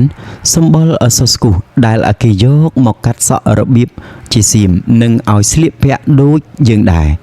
ខុនផាន់អាយុចាស់បន្តិចមែនប៉ុន្តែលោកនៅតែគប់ចិត្តនឹងគាត់ជានិច្ចព្រោះគាត់គឺជាមនុស្សស្វិតស្វាញនៅក្នុងការងារព្រមទាំងមានចិត្តទូលាយប្រឹងប្រែងបង្ហាត់សិស្សឥតគិតនឿយហត់និងចេះធ្វើឲ្យសិស្សគ្រប់គ្នាគោរពស្រឡាញ់នេះគឺជាកំហុសដ៏ធំរបស់ខ្ញុំដែលពុំព្រមនៅជាមួយនឹងគាត់ទៅតាមព្រះរាជបញ្ជាហើយក្រាញនៅជាមួយនឹងខុនប្រញិតដែលជាហេតុនាំឲ្យខ្ញុំជួបប្រទះនឹងរឿងរ៉ាវល្វីងជូរចត់ហើយសេចក្តីសង្ឃឹមថានឹងបានទៅស្គាល់អនាគតដ៏ភ្លឺស្វាងនោះក៏រលត់រលាយអស់ទៅវិញដែរខុនប្រញិតនេះប្រសពអស្ចារ្យខាងនិយាយលើកជើងឪពុកម្ដាយនៃក្មេងស្រីដែលគាត់ចង់ទាញបញ្ចូលមកក្នុងក្រុមគាត់ដើម្បីខាត់ខាំងកុំឲ្យអ្នកទាំងនោះយកកូនខ្លួនទៅថ្វាយលួងដោយផ្ទាល់ធ្វើយ៉ាងនេះគាត់អាចកេងយកប្រាក់ចំណេញជាប្រយោជន៍ផ្ទាល់ខ្លួនលើប្រាក់រង្វាន់សម្រាប់សិស្សម្នាក់ដែលបានយ៉ាងស្រួលនៅសល់ប៉ុន្មានគាត់ថែមទាំងយកទៅចងការឲ្យឪពុកម្ដាយដែលគ្នាមិនដឹងអីសោះទៀតផងប៉ុន្តែទម្រាំនឹងខ្ញុំបានដឹងរឿងរ៉ាវទាំងអស់នេះវាហួសពេលអស់ទៅហើយក្មេងស្រីមួយចំនួនដែលគ្រប់អាយុល្មមគាល់លួងបានគេបានអំណាចលួងការពារមិនចាំបាច់រវល់មកហាត់រំក៏មាននរណាហ៊ានថាអីដែររហូតដល់អ្នកខ្លះឈប់មករំសោះតែម្ដងដើម្បីចូលកាន់តំណែងថ្មីជាអង្គរៈនិងជាអ្នកដែលនាំបញ្ជាពីលួងបន្តទៅប្រាប់អ្នកបម្រើប្រុសនៅខាងក្រៅខ្ញុំយល់ថានៅក្នុងវាំងមានតែស្រីអ្នកបំរើលួងនោះទេដែលជាមនុស្សដែលមានសំណាងជាងគេព្រោះកិច្ចការនេះគ្មាននឿយហត់អ្វីសោះឲ្យតែពូកែរនេបរនឹបធ្វើតាមលួងចង់បាននោះបន្តិចច្បាស់ជាបានរង្វាន់ញឹកញាប់ណាស់នៅពេលដែលហាត់អារម្មណ៍លើកទី1ខ្ញុំប្រឹងប្រែងយកចិត្តទុកដាក់ជាទីបំផុតអ្វីដែលខ្ញុំធ្លាប់ហាត់រៀនកាលពីនៅផ្ទះលោកអ៊ំអគ្គមហាសេនាខ្ញុំនៅចាំទាំងអស់ឥតមានភ្លេចចន្លោះត្រង់ណាឡើយជាហេតុដែលធ្វើឲ្យអ្នកគ្រូចាស់ភ្ញាក់ផ្អើលឆ្ងល់គ្រប់គ្នាអ្នកគ្រូសៀមឈ្មោះថាសំរិទ្ធនោះឆ្នះលេខ1ឲ្យតែខុសបន្តិចគាត់នឹងក្តិចផ្លូវលើករំពាត់ផ្ដៅកំញើយមួយរំពេចកូនសិស្សក្មេងៗស្រឡាញ់អ្នកគ្រូគ្រីបនិងអ្នកគ្រូល្មុតជាងប៉ុន្តែមិនសូវជាកាចហើយក៏មិនសូវជាស្ដាប់បង្គាប់ដែរដើម្បីបំភ័យយើងអ្នកគ្រូចាស់ទាំងនោះសម្លុតចង់វាយធ្វើបាបយើងតាមរបៀបដែលគេធ្លាប់ប្រើកាលពីដើមសម្រាប់បង្ហាត់ពួកល្ខោនព្រលឹមស្រាងឡើងគេនាំគ្នាចុះទៅប្រសាចនៅក្នុងសួនច្បារដើម្បីស្រស់ស្រូបបបរឬក៏ទិញនំផ្សេងទៀតដែលអ្នកលក់នៅខាងក្រៅនាំយកចូលមកបន្ទាប់មកគេក៏ពាក់អាវវាលក្លៀកពណ៌ប្លែកពីគ្នាស្លៀកសំពត់ខៀវផាត់ម្សៅរួចហើយរត់ប្រញាយសំដៅទៅរោងរបាំខាងក្នុងដើម្បីប្រជុំគ្នាសមរឿងឯណាឬក៏រឿងស្ដេចនោះទុកសម្រាប់រំថ្វាយលួងតូតនៅក្នុងឱកាសបុណ្យនាពេលខាងមុខនោះកាលណាឃើញអ្នកគ្រូចាប់កាច់ដៃកាច់ជើងពួកម៉ាក់ណាម្នាក់ដែលពុតពេនពុំតាមត្រូវចង្វាក់ភ្លេងខ្ញុំសប្បាយចិត្តសើចហូរកញ្ជ្រៀវចំអកឲ្យគេរាល់ព្រឹកមានស្ត្រីទាំងវងចូលមកមើលខ្ញុំសមរបាំដែលជាហេតុធ្វើឲ្យខ្ញុំបារម្ភនៅក្នុងចិត្តក្រៃលែងខ្លាចតែត្រូវរំពាត់ខ្មាស់គេវេលាប្រមាណជាម៉ោង10យើងក៏ជប់ហាត់អស់កម្លាំងរមូលពោះស្ទើរបោយពវិនយើងក៏ប្រញាប់ផ្លាស់សម្លៀកបំពាក់ប្រមូលគ្នាទៅតាមក្រុមទៅងូតទឹកម៉ាស៊ីនហើយត្រឡប់មកបរិភោគបាយថ្ងៃត្រង់នៅឯផ្ទះចៅហ្វាយនេះរៀងខ្លួនឬក៏នៅក្នុងបន្ទប់ដេកផ្ទាល់ខ្លួន កាលណាឪពុកម្ដាយយើងយកបាយមកពីខាងក្រៅឲ្យតាំងពីទើបនឹងមកដល់ដំបងខ្ញុំរអៀសខ្លួនពុំចង់រស់នៅដោយសារបាយចវាយនេះនោះទេរាល់ព្រឹកម្ដាយតែងតែយកបាយមកផ្ញើខ្ញុំឥតមានខានឡើយថ្ងៃមួយម៉ែយកបាយមកមិនទាន់ពេល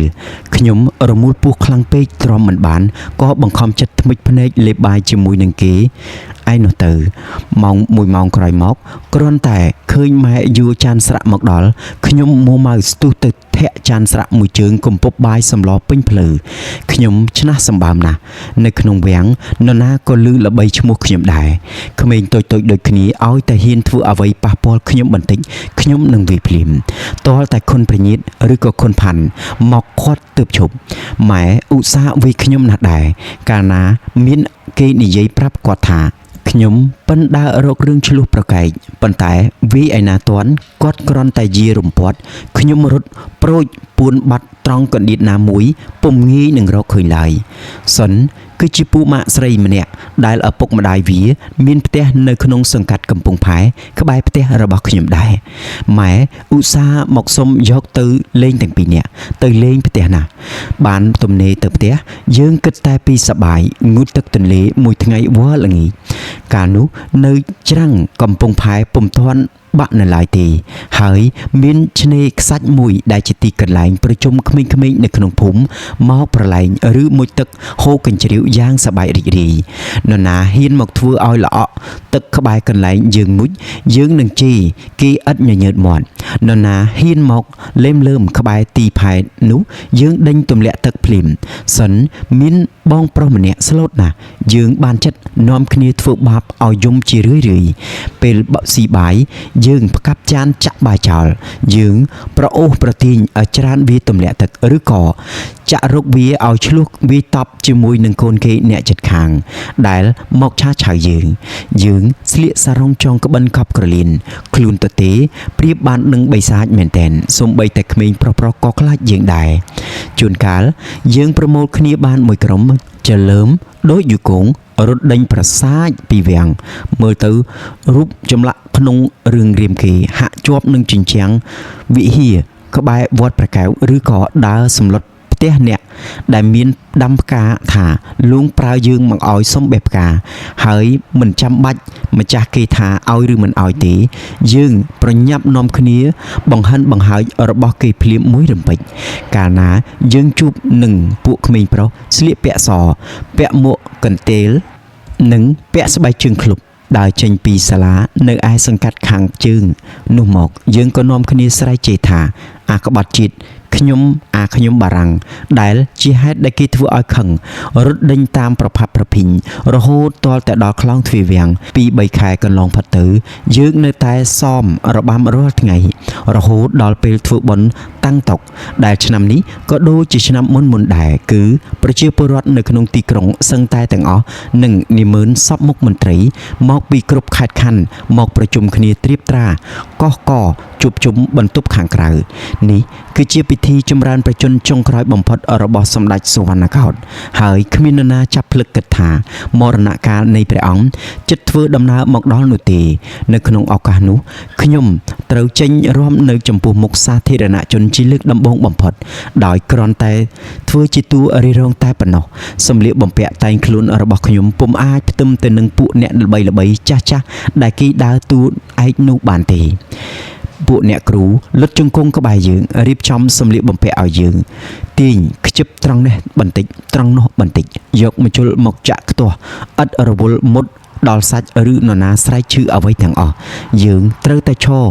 ពាក់សម្លៀកបំពាក់របៀបនេះពេញមួយល្ងាចបណ្ដាលឲ្យរួយជើងឈរមិននឹងហើយជាពិសេសទៅទៀតយើងក៏ឆ្លោះប្រកែកប្រចាក់គ្នាដណ្ដើមគ្រឿងអលង្ការក្រឡៃនិងអង្វរអ្នកគ្រូដើម្បីឲ្យបានស្លៀកពាក់ខោអាវល្មមនឹងខ្លួនពុទ្ធោហើយតែងខ្លួនរបៀបនឹងមួយថ្ងៃខ្ញុំសឹងតែទ្រាំមិនបានណាមួយមួម៉ៅនឹងអ្នកតែងខ្លួនដែលរវល់ប្រជប់ប្រចែងតែជាមួយអ្នករបាំណាដែលមានគ្រូធំពេញចិត្តតែប៉ុណ្ណោះចំណែកឯយើងវិញគេយកមកជុលខ្ទាស់មកចាក់មុតដល់សាច់ ក៏មិនខ្ចីឈឺក្បាលគេផងពួកស្រីធំដែលមានដើមទ្រូងពេញរឹតតែវេទនាណាស់ទៅទៀតពីព្រោះគេយកអាវចង្អៀតណែនក្តាន់មកពាក់ឲ្យរឹតរូតដោះស្ទើរតែនឹងបែកដើម្បីតែងខ្លួនធ្វើជាតួប្រុសគេឲ្យស្លៀកខោខ្លីបាក់ដង្កាំសុទ្ធតែក្អែលក៏ខ្វក់បន្តគ្នាពីមួយទៅមួយពុំដឹងជាប៉ុន្មានដំណរមកហើយពុំដែលឃើញបោកគក់ម្ដងណាសោះថ្ងៃណាមួយខ្ញុំនឹងគង់បានជួបប្រទះទុកវេទនារបៀបនេះដូចគ្នាមិនខានដើម្បីតែងខ្លួនប្រាណឲ្យបានល្អបប្រំប្រៃជួនកាលស្លៀកពាក់រួចជាស្រេចអស់ទៅហើយសល់តែលាបម្សៅគូសចិញ្ចើមរុំភ្នែកលាបបបោមាត់បន្តិចបន្តួចតែប៉ុណ្ណោះក៏ស្រាប់តែឈឺបត់ជើងតូចបត់ជើងធំខ្លាំងមែនទែនទ្រាំអត់មិនបានក្មេងៗក៏ត្រហួយំងោឡើងនរណាធំព្រឹកប្រកែកតមាត់ជាមួយនឹងអ្នកតែងខ្លួនតលតែគេដោះសម្លៀកបំពាក់ចេញស្ទើរតែទាំងអស់ហើយក៏រត់ច្រាស់ច្រាលទៅដោះតលនៅត្រង់កណ្ដៀតណាមួយសិនពីព្រោះបង្គន់នៅឆ្ងាយពេកពុំអាចទៅមកឲ្យបានរហ័សបន្តិចឡើយកូនសិស្សខ្លះដែលហាត់ពុំទាន់បានស្ទាត់ល្អដល់ឮសំឡេងភ្លេងភ្លាមភ្លើងប្រងព្រាតឃើញមនុស្សឈរមើលត្រៀបត្រាវាទៅជាភ័យស្លន់ឈឺនោមបន្តិចឈឺជូរបន្តិចអញ្ចឹងតើត្រូវធ្វើយ៉ាងម៉េចណោះបើដល់ពេលចេញរំណាស់ទៅហើយដល់រន់ខ្លាំងមែនទែនកូនសិស្សហ៊ានជជែកតមាត់ប៉ប៉េះជាមួយនឹងគ្រូលែងកោតខ្លាចអ្វីទាំងអស់ហួសពេលទៅហើយទម្រាំតែដោះសម្លៀកបំពាក់និងស្លៀកពាក់ចេញមកវិញនោះពុំដឹងជាកាលណាទើបបានទៅចេញរំទេម្ល៉េះហើយបានជាបញ្ហានេះត្រូវតែរកផ្លូវដោះស្រាយដោយខ្លួនឯងគឺនរណាទ្រាំទប់ពុំជាប់ក៏ធ្លីនោមទៅទឹកខោពណ៌បៃតងខ្ចីឬក្រហមនោះជោគហៀដល់កន្ទេលប្រឡាក់ដល់ជើងអ្នកគ្រូដែលអង្គុយបើកភ្នែកធំហួសចិត្តរោគស្ដីមិនចេញនឹកមិនឃើញអញ្ចឹងខ្ញុំព្រឺខ្លួនខ្លាចចំលើថ្ងៃសយរឿងរ៉ាវនេះវាកើតចំពោះខ្ញុំតែម្ដងពេលចេញរំចិត្តមកដល់ខ្ញុំរឹតតែភ័យខ្លាំងឡើងដោយកាលយប់រំសមជើងនៅក្នុងវាំងនោះដែរខ្ញុំយកធូបមកអុជដាក់ពីមុខស្វាមុខយៈសុំព្រាយល្ខោនជួយកុំឲ្យទន់ដៃទន់ជើងអ្នកគ្រូសម្រិតលើកមកកត់ខ្ញុំឡើងដាក់កន្សែងយ័ន្តមានចាអាគាថានៅលើនោះផងពីខាងក្នុងទើបបំពាក់ឲ្យខ្ញុំសម្រាប់ការពារកុំឲ្យភ្លេចក្បាច់ណាមួយនៅកណ្ដាលឆាកដល់វេនខ្ញុំត្រូវចេញគេចែកគ្នាទៅតាមរបៀបគឺខ្ញុំចេញមុនគេហើយបន្តគ្នារហូតដល់អ្នកអាយុច្រើនជាងគេឲ្យនៅក្រោយគេបងអស់កាលដែលនៅផ្ទះលោកអ៊ំអគ្គមហាសេនាខ្ញុំធ្លាប់តែដើររំជាតួសំខាន់តែម្នាក់ឯងរួចអស់ទៅហើយម្ល៉េះហើយគ្រាន់តែឮភ្លេងប្រគំភ្លាមខ្ញុំក៏ស្ទុះចេញផ្លែតចេញទៅដោយខំពុតពេនរចនាដងខ្លួននិងអវយវៈឲ្យត្រូវឥតខ្ចោះតាមចង្វាក់ភ្លេងយាយចាស់ដែលអង្គុយបត់ជើងនៅព័ទ្ធជុំវិញឆាកជជែកគ្នាអ៊ូឡើងហើយលោកក៏ស្រែកប្រាប់ជាភាសាសៀមទៅកាន់និមឺនម្នាក់ដែលលុតជង្គង់នៅក្បែរនោះដែរខ្ញុំមិនខ្ចីស្ដាប់នរណានិយាយអ្វីថាទាំងអស់រំតល់តែគ្រប់មួយជុំឆាទើបខ្ញុំត្រឡប់ចូលទៅក្នុងវិញក្នុងចិត្តគិតស្មានថានឹងទទួលបានពាក្យកោតសរសើរមិនខានប៉ុន្តែខ្ញុំបែរជាទទួលបានសំណើចចំអកលក់លើពីអ្នករបាំដូចគ្នានិងរំពាត់ផ្ដៅពីអ្នកគ្រូដែលជារង្វាន់ទៅវិញម្ដេចក៏ខ្ញុំហ៊ានចេញទៅមុនពេលគេជាសញ្ញាម្ដេចក៏ខ្ញុំចេញតែម្នាក់ឯងពុំព្រមចាំអ្នកឯទៀតផងខ្ញុំចង់យកមុខយកមាត់តែម្នាក់ឯងដើម្បីបំបាក់មុខធ្វើឲ្យលួងខ្មាស់ភ្ញៀវបារាំងឬអ្វីគេក្តិចមូលផ្លូវខ្ញុំចេញឈាមតតែខ្ញុំយំពេលនោះខុនផាន់ចូលមកចិត្តនិយាយលួងខ្ញុំថាខ្ញុំធ្លាប់តែរំម្នាក់ឯងបានជាឆ្លោះឆ្លើយអញ្ចឹងចាប់តាំងពីពេលនោះមកតទៅខ្ញុំត្រូវតែប្រយ័ត្នមើលគេឲ្យមែនទែន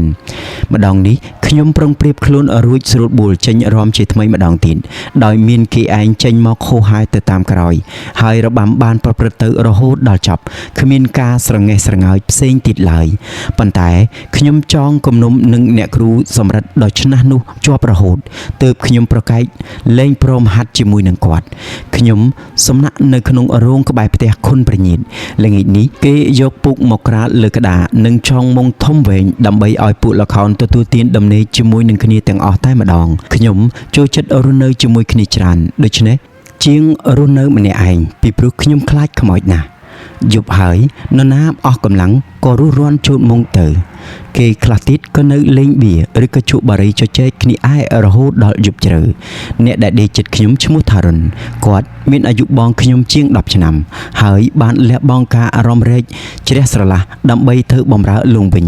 មិនយូរប៉ុន្មានគាត់ក៏ចាប់ចិត្តរាប់អានខ្ញុំហើយខ្ញុំស្រឡាញ់គាត់ដូចជាបងស្រីបង្កើតរបស់ខ្ញុំម្នាក់ដែរគ្រាន់នឹងបានពឹងពាក់គ្នាទៅវិញទៅមកពេលឈឺដង្កាត់ម្ដងពេលយប់ព្រលប់ខ្ញុំដេកអោបឬក៏គងគាត់បានតាមចិត្តព្រោះគាត់ត្រមួកដេកណាស់តលតែកាលណាក្តៅស្អុះទើបគាត់ច្រានខ្ញុំចេញរាល់យប់មុនពេលដែលដេកយើងជជែកគ្នារអ៊ូអំពីរឿងរ៉ាវកំពេចកំប៉ុកនៅក្នុងវាំងពីកិច្ចការប្រចាំថ្ងៃនិងអំពីកិច្ចការសម្រាប់ថ្ងៃស្អែករហូតដល់ដេកលក់រៀងខ្លួនព្រឹកមួយនោះខ្ញុំភ្ញាក់ពីដំណេកតាំងពីព្រលឹមខុសពីធម្មតាដោយធាតុអាកាសរងាធ្វើទុកបុកម្នេញខ្លាំងពេកខ្ញុំក៏ទាញភួយពីបងរុនទៅដណ្ដប់ម្នាក់ឯងស្រាប់តែឃើញមានឈាមប្រឡាក់ភួយមួយដុំខ្ញុំក៏ភ័យស្លន់ស្លោស្មានថាបងរុនស្លាប់ឬក៏ត្រូវរបួសតាំងស្រែកឆោឡោដើម្បីបង្អើលដាស់អ្នកជិតខាងបងរុនស្ទុះងើបឡើងដល់ឮខ្ញុំនិយាយរឿងនេះប្រាប់គាត់ក៏យកដៃខ្ទប់មាត់កុំឲ្យនិយាយតទៅទៀត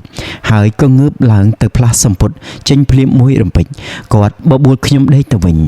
នាំបន្លប់និយាយពីរឿងស្រីទៅបម្រើលួងដែលត្រូវបក់ផ្លិតគក់ច្របាច់ទាំងយប់ទាំងថ្ងៃព្រមទាំងឲ្យដំបូងមានថាថ្ងៃណាមួយខ្ញុំត្រូវតែរកផ្កាឬក៏ផ្លែឈើទៅថ្វាយលួងដើម្បីបានជារង្វាន់ខ្លះផងគាត់និយាយតលតែខ្ញុំដេកលក់ទៅវិញកន្លងមកបាន2ទៅ3ថ្ងៃសុននិងខ្ញុំបានច្បាប់ទៅលេងផ្ទះមួយថ្ងៃពុកក៏បានឈប់សម្រាកពីកាក់ធ្វើការប្រុងនឹងព្រៀបចេញទៅផ្ទះដែរខ្ញុំគ្មានលុយមួយសេនជាប់នឹងខ្លួនសោះប៉ុន្តែខ្ញុំប្រាប់ពុកឲ្យទៅផ្សារទិញផ្លែឈើល្អសម្រាប់យកទៅថ្វាយលួងពុកប្រញាប់រត់ទៅផ្សារទិញបានផ្លែឈើទៅទឹមទុំព្រមទាំងជ័យថាសប្រាក់របស់ឪពុកម្ដាយសិនយកមករៀបចំដាក់យ៉ាងត្រឹមត្រូវទៀតផងត្រឡប់មកវាំងវិញខ្ញុំប្រថុយចូលទៅក្នុងប្រាសាទមេខាឡាដែលនៅក្នុងនោះលងកំពុងតែផ្ទុំសោយអាភិនលើគ្រែប្រកបទៅដោយចម្លាក់ក្បាច់ក្បូរល្អប្រណិតលួងមើលមិនឃើញខ្ញុំអង្គុយត្រង់កណ្ដៀតក្បែរកញ្ចក់ក៏សួរទៅពួកស្រីរៀបចំខ្សីអាភិនមីតូចនឹងវាមករកអ្វីបងរុនដែលកំពុងតែអង្គុយបក់ផ្លិតនៅចុងជើងគ្រែនោះក៏ទូលលួងភ្លាមក្រាបទូលនាងយ៉ែមចង់យកផ្លែឈើមកថ្វាយព្រះអង្គឲ្យវាចូលមកឲ្យគេយកប្រាក់1ណែនមកឲ្យវាផងស្រីម្នាក់ដែលទទួលវេនកាន់កូនសោនៅថ្ងៃនោះនាំយកប្រាក់គ្រប់ចំនួនមកឲ្យខ្ញុំថ្វាយបង្គំលួងសម្ដែងទឹកចិត្តត្រេកអរឥតឧបមាលោកសំឡឹងមើលមកខ្ញុំយ៉ាងយូរញញឹមបន្តិចព្រមទាំងមានបន្ទូលថាម្ដេចក៏គេមិនចោះឈ្មោះខ្ញុំក្នុងបញ្ជីអ្នកបម្រើអញក្មេងនឹងវាឧស្សាហ៍ខ្លាំងណាស់ណាវានៅក្មេងពេកក្រាបទូលអាយុមិនទាន់គ្រប់19ស្រួលបួលផងបើអញ្ចឹងមីតូចឯងទៅវិញសិនចុះហើយណែខំស៊ីបាយឲ្យឆាប់ធំឡើងខ្ញុំផាយមករកកន្លែងដេកវិញរកលុយលាក់នៅក្នុងហឹបនៅក្បាលដំណេកដើម្បីទុកឲ្យម៉ែនៅពេលដែលជួបលួងជាលើកទី2ខ្ញុំមិនសូវភ័យដោយកាលមុនពេកទេខ្ញុំចាប់ផ្ដើមនឹកមុខការរបស់លួងមានត្រឹមតែចែកលុយមាសពេជ្រឲ្យស្រីនិងក្មេងបម្រើព្រះអង្គតែប៉ុណ្ណោះខ្ញុំឧស្សាហ៍ហ៊ានប្រថុយដើរទៅលេមលើមក្បែរប្រាសាទមេខាឡាដែលឃើញមានអុជភ្លើងភ្លឺសប្បាយរីករាយអ៊ូអរជានិច្ចទាំងយប់ទាំងថ្ងៃហើយដែលនៅក្នុងនោះលងរស់នៅប្រកបដោយក្តីសុខសប្បាយកាយជាអន្តិបរមាកណ្ដាលចំណោមស្រីបម្រើស្អាតដែលត្រូវគេផ្លាស់ប្ដូរជាអ្នកថ្មីមកជំនួសជារឿយសិននឹងខ្ញុំមានទម្លាប់លបមើលកិច្ចការក្នុងប្រាសាទមេខាឡាឥតមានខានមួយយប់ណាឡើយដោយនាំគ្នាពួនក្បែររៀនហាលខាងក្រោយដែលលយចូលទៅក្នុងសួនច្បាรงងឹតចាំងភ្នែកមិនយល់ខ្ញុំអបឆ្អើតចាំមើលក្បាលសឹងតែមិនដល់ក្រាលនៃរៀនហាលនោះផងប៉ុន្តែបានស្បៃងងឹតជួយបិទបាំងមិនឲ្យអ្នកដើរកាត់តាមនោះមើលយើងឃើញឡើយលួងសោយបាយតិចណាស់រវល់តែយកស្លាបព្រាជោគបាយជះចោលទៅលើក្តារជានិមិត្តរូបដើម្បីឲ្យរាសសម្បូរសបាយស្រកអង្គបរិភោគថ្ងៃមួយថ្ងៃលួងគិតតែសោយអភិននិងផ្ទុំវល់ល្ងាចដល់ព្រលប់ធំទើបតានឡើងដើម្បីសោយព្រះស្ងាយតែម្ដងព្រះអង្គទ្រង់សោយនៅលើតុជួនកាលម្នាក់ឯងជួនកាលមានខុនឬម៉មដែលជាញាក់ខប់ចិត្តមកអង្គុយកំដរផងស្ត្រីកូនកាត់ចិនយួននិងហ្វីលីពីន ក្រងសក់ទម្លាក់ទៅក្រោយនិងស្លៀកពាក់តាមរបៀបអឺរ៉ុបជាអ្នកដែលទទួលថាសប្រាក់ដាក់ម្ហូបពីអ្នកបម្រើយកមករៀបចំថ្វាយលងខ្ញុំសង្កេតមើលឃើញទាំងម្ហូបនោះជួនកាលធ្វើតាមរបៀបសៀមជួនកាលធ្វើតាមរបៀបចិនឬរបៀបយួនឬក៏បារាំងក៏មានដែរប្រពន្ធលួងដតីទៀតអង្គុយបត់ជើងលើកន្ទេលក្រាបផ្ទាល់នឹងក្តារបរិភោគបាយយ៉ាងស្ងៀមស្ងាត់ដល់ពេលយប់ជ្រៅលួងស្លៀកសារ៉ុងនិងដណ្ដប់ผ้าห่មចូលទៅអង្គុយកណ្ដាលចំណោមស្រីស្រែកច្រៀងសក្រវាលេងជាមួយគ្នាយ៉ាងសប្បាយរីករាយប៉ុន្តែសំឡេងលួងក្រឡឮខ្លាំងលុបសំឡេងស្រីចំណែកឯនីមឺននិងអ្នករបាំដែលអង្គុយជុំនៅខាងក្រៅនោះវិញគេនាំគ្នាស្ដាប់ចម្រៀងនេះធ្វើភ្នែកមើលយប់នីមួយៗកន្លងផុតទៅដោយក្តីរីករាយនៅក្នុងការច្រៀងរាំនៅក្នុងការជក់អាភីនឬក៏បារីដែលលួងចែកឲ្យគ្រប់គ្នាគ្មាននរណានឹកខ្វល់ខ្វាយព្រួយបារម្ភអំពីរឿងអ្វីឡើយយប់មួយនោះខ្ញុំអើតលើមតាមមើលបងរុនក៏ឃើញលួចបានពីនំពីរដុំក្តៅកគុកហុចមកឲ្យខ្ញុំឆ្ងាញ់ទាំងមាត់ឆ្ងាញ់ទាំងភ្នែកខ្ញុំឈរសប្បាយភ្លើតភ្លើនភ្លេចខ្លួនក៏ស្រាប់តែលិចជើងពីរនៅលើរៀនហាលជិះជាន់ចំក្បាលខ្ញុំហើយភ្លាមនោះនោមបាញ់ជ្រូចពីលើមកតទឹកស្មាខ្ញុំអស់មួយចំហៀងរកតែខ្ញុំកិច្ចចេញពុំតាន់ខ្ញុំភ្ញាក់ផងភ័យផងស្ទុះផាយក្តឹងឥតងាកក្រោយពេលនោះខ្ញុំឮសំឡេងលួងស្រែកលោឡាឡើងទាំងកណ្ដាលយប់ស្ងាត់មីជ្រលើមអស់នឹងវាចង់ឲ្យអញនោមច្រាស់ក្បាលណាស់ឬអីសំឡេងស្រីក៏សើចហូរកញ្ជ្រៀវរសាត់មកដល់ត្រចៀកខ្ញុំនៅពេលដែលខ្ញុំរត់មកដល់កន្លែងដេកវិញដើម្បីផ្លាស់ប្ដូរសម្លៀកបំពាក់និងយកសាប៊ូទៅមុជទឹកដុសជំរះលាងខ្លួនឲ្យអស់ចង្រៃវេលាយប់កន្លងផុតទៅយ៉ាងឆាប់រហ័សពិធីបុណ្យមួយហើយមួយទៀតចេះតែមានបន្តបន្ទាប់គ្នានៅក្នុងវាំងហើយឲ្យតែដល់បុណ្យម្ដងលួងតែងតែចែកប្រាក់ដល់ស្រីបម្រើនិងពួករបាំដែលឥតខាន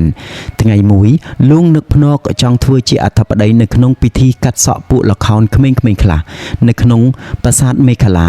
អ្នកដែលមានសំណាងត្រូវបានគេជ្រើសរើសយកមកកាត់សក់នៅក្នុងឱកាសនោះគឺគិញម៉ាលួនឡៃឡនច័ន្ទឡៃសេននិងខ្ញុំ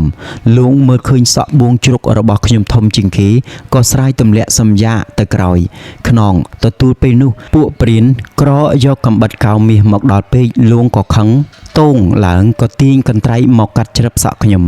ដាច់ក្រឈិលរឆុញអស់រលីងបន្ទាប់មកពួកបាគូមកដល់ក៏ចាត់ការកោសក់ខ្ញុំបង្ហើយនិងផ្លុំសាំងប្រសិទ្ធិលួងឡើងឈរលើតាំងម៉ាក៏យកទឹកមុនមកជ្រួចដាក់នៅលើក្បាលយើងម្នាក់បន្តិចពួកខ្ញុំរវល់ធ្វើការពុំបានមកមើលពិធីនេះទាន់ពេលវេលានឹងគេមានតែម៉ែម្នាក់ឯងគត់ដែលបានយកប្រមូលសក់ខ្ញុំយកទៅរក្សាទុកយ៉ាងម៉ត់ចត់ក្រោយមកម៉ែក៏ប្រាប់ខ្ញុំថាគាត់យកសក់នេះទៅប្រគេនលោកទុកសម្រាប់ចងសាស្ត្រាទៅហើយគេសរសើរសំណាងខ្ញុំគ្រប់គ្នាពីព្រោះថាគឺលួងខ្លួនឯងដែលបានកាត់សក់ខ្ញុំជាសញ្ញាបង្ហាញឲ្យឃើញថាលួងគាត់ប្រតិយនឹងខ្ញុំខ្លាំងណាស់បន្ទាប់មកកាត់សក់រួចខុនថាផាន់ខុនប្រញៀតនិងអ្នកឯទៀតដែលអង្គុយព័ទ្ធជុំវិញយើងនោះនាំគ្នាបង្វិលពពិលរួចក៏ហុចបន្តគ្នាពីមួយទៅមួយគ្រប់3ជុំទើបយកអំបោះឆៅមករុំក្បាលយើងព្រមទាំងហាមថាទាល់តែមួយខែទើបឲ្យស្រេចចេញខាងក្រោយខ្នងយើងមានកូននិមឺនធំៗ 2-3 នាក់មកសុំកោសក់ជាក្នុងឱកាសជាមួយគ្នានោះដែរប៉ុន្តែពួកគេគ្រាន់តែបានពួកព្រាមកោឲ្យតែប៉ុណ្ណោះយើងកាន់តែធំពេញរូបពេញរាងបន្តិចហើយគេអនុញ្ញាតឲ្យយើងទុកសក់វែងលែងឲ្យកោដូចមុនទៀតហើយយាយចាស់អង្គុយជជែកគ្នាឯនៅតាមមាត់កាំជណ្ដើរដំណាក់ឲ្យតែយើងឃើញពួកយើងដើរទៅចិត្តគាត់និយាយចំអែចំអន់ភ្លាមថាអាយុប៉ុណ្ណេះល្មមមានប្តីហើយខ្ញុំមិនសូវជារវល់យកចិត្តទុកដាក់ស្ដាប់សម្ដីអស់នេះទេប៉ុន្តែខ្ញុំចាប់ផ្ដើមយល់យ៉ាងច្បាស់នៅរឿងរ៉ាវដែលបណ្ដាលឲ្យពួកប្រុសកំឡោះដើររកក្រឡឹងជុំវិញវាំងប្រឹងទៅតាមសំឡក់ស្រីដូចជាឆ្កែទៅតាមសំឡក់ឆ្អឹងស៊ុបពេលមួយនោះម៉ែនាំខ្ញុំទៅលេងនឹងឪពុកម៉ាក់ស្រីគាត់ម្នាក់ដែលជាអ្នកភ្លេងនៅឯវាំងសម្ដេចអបរាជចាប់តាំងពីពេលអគ្គមហាសេនាដែលជាឪពុក ធំខ្ញុំស្លាប់ទៅខ្ញុំខានមកលេងវាំងខាងកើតនេះយូរហើយវាំងរបស់ស្ដេចទី2នេះមិនដូចនឹងវាំងចាក់ទៅមុខទេមើលទៅឃើញដូចជាវាំងអ្នកស្រែអញ្ចឹងសួនច្បារមានស្មៅដុះទ្រុបទ្រុលព្រោះគ្មានអ្នកថែទាំគ្រឿងតុបតែងមិនហឺហាផ្ទះនីមួយៗចង្អៀតរើខ្លួនមិនរួចរបៀបរបបនៃពួកនិមឺននិងពួករបាំក៏មិនសូវត្រឹមត្រូវក្រឡេកទៅគៀនកលៀតឯណាក៏ឃើញតែកក្រិចស្មោកគ្រោកគួរឲ្យខ្ពើមនៅទីនោះមានក្រុមល្ខោនតែមួយគត់ដែលដឹកនាំទៅដោយព្រះអង្គម្ចាស់ក្សត្រីដ៏ល្បីល្បាញឈ្មោះថាវ៉មធីតាជាកូនបង្កើតបង្អស់របស់សម្ដេចឧបរាជនៅក្នុងក្រុមល្ខោននោះនរណាចង់ធ្វើអ្វីក៏ធ្វើទៅព្រោះមួយថ្ងៃម្ចាស់ក្សត្រីចាងវាងនោះរវល់តែជួអាភិនអង្គុយដូចឪពុកដែរហើយបើនិយាយអំពីរឿងស្រាវិញម្ចាស់ស្ត្រីក៏ពុំមែនអន់ប៉ុន្មានដែរលេងសុទ្ធតែសិចតែម្ដងដល់មានចវាយធំដែលជាអ្នកឧទាហរណ៍អញ្ចឹងកូនចៅក៏ចេះតែនាំគ្នាជក់ផឹកស៊ីលេងបៀអាប៉ោងទៅតាមតម្រាប់ចវាយដែលជាហេតុនាំឲ្យកើតក្តីអន្តរាយរប៉ាត់រប៉ាយគ្មានសណ្ដាប់ធ្នាប់យ៉ាងនេះនៅពេលដែលដឹងថាខ្ញុំមកថ្វាយបង្គំម្ចាស់ស្ត្រីពួកគេក៏ស្រាប់តែនាំគ្នាផ្អើលឈូឆរដកចំហមាត់មើលមុខខ្ញុំធ្វើភ្លើហើយពួកគេកម្របានឃើញអ្នករបាំមែនតែននៅឯវាំងខាងត្បូងណានឹកឃើញដល់ពួកអស់នឹងខ្ញុំដូចជាខ្មាស់គេជួសម្ចាស់ស្ត្រីអង្គុយស្អៀកលើកន្ទេលនិយាយសួរខ្ញុំថាតើខ្ញុំចង់មកនៅជាមួយលោកដែរទេខ្ញុំរកមើលមិនឃើញសម្ដេចឧបរាជទេក៏ប៉ុន្តែកាលពីពេលមុនមកខ្ញុំធ្លាប់ស្គាល់លោកច្បាស់ណាស់លោកមានវ័យចាស់បន្តិចទៅហើយព្រមទាំងមានមាឌធំនិងសម្បូរសាច់ឈាមជាងស្ដេចបងដែលលួងចោលសោយរាជលោកដាក់ថ្មិញភ្លុក2ក្រាស់យ៉ាងល្អប្រណិតផ្ញើទិញពីអឺរ៉ុបមកបបោមាត់ធ្លាក់សក់សក្បោះដូចសម្លៃភ្នែកមុតតាមលេចលឺពាក្យចចាមអារាមថាសម្ដេចឧបរាជដូចជាឈួតលប់ម្ដងផងគឺមានយប់ខ្លះលោកស្រាតខោអាវលបរត់ចេញពីក្រៅវាំងតែម្នាក់ឯងទាល់តែពួកនិមឺនដេញតាមចាប់អូសប្រញាប់ទាញទើបព្រមចូលមកវិញលោកមានវ័យចាស់មែនបន្តិចមែនប៉ុន្តែកម្លាំងនៅមាំមួនល្អណាស់គេនិយាយប្រាប់ខ្ញុំថាល្ងាចមួយនោះមានបរិសម្នាក់កាន់ថ្មងធំចូលមកអុកលុកកូនចៅលោកដល់ក្នុងផ្ទៃវាំងលោកក៏ស្ទុះងើបឡើងប្រើតែខ្សីអាភិនប្រយុទ្ធជាមួយនឹងជននោះវាទាល់តែសន្លប់ហើយបង្គាប់ឲ្យគេយកទៅកាត់កចោលភ្លាមមួយរំពេចគេនិយាយពីមាត់មួយទៅមាត់មួយទៀតថាថ្ងៃណាមួយសម្ដេចឧបរាជនឹងបានឡើងសោយរាជនៅវាំងចតុមុខមិនខានហើយពួកអ្នកលេមលើមរកបន្សាក់ក៏តាំងនាំគ្នាអែបអបយកគប់យកគូតាំងពីឥឡូវនៅជុំវិញលងចាស់ដែលធ្លាក់ខ្លួនឈឺនោះព្រះអង្គម្ចាស់និមឺនមន្ត្រីខុនម៉មនាំគ្នាដណ្ដើមគេបនស័កទុកសម្រាប់ថ្ងៃស្អែករៀងខ្លួនរួចជាស្រេចអស់ទៅហើយការដែលនួនណាមដែលជាប្រពន្ធគប់ចិត្តជាងគេ